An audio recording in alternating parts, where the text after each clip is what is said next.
Kadangi daug kas sako, kad šiuo metu, kai dirbtinis intelektas ateina į praktinę veiklą ir viską padarys dirbtinis intelektas, tačiau daugelis žino, kad dirbtinis intelektas remiasi duomenimis.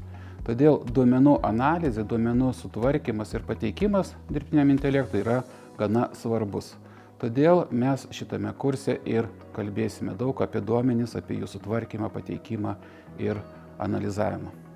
Tikslinė auditorija yra žmonės, kurie dirba kasdien Exceliu, kurie naudoja savo darbe, kurie dirba su duomenų paėmimo procesais, išvalymo procesais ir nori automatizuoti šias veiklas pasitelkę dirbtinį intelektą. Šiuo mokymo metu mes dirbsime su realiais įmonių duomenimis, mes bandysime juos analizuoti ir naudosime tai, ko dar daugelis nepanaudoja.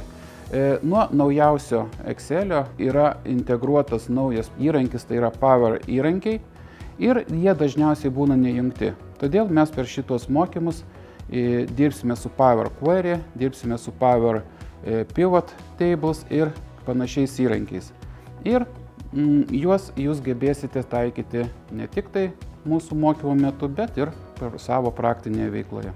Šitos programos unikalumas yra tai, kad mes derinsime įvairius Excelio galimybės, tai dirbsime ir su tradiciniu Exceliu, įtrauksime naujas Excelio Power galimybės ir taip pat integruosime ir dirbtinį intelektą, kuris ne tik tai mums analizuos duomenis, generuos ataskaitas, bet ir teiks įvairius pasiūlymus bei rekomendacijas.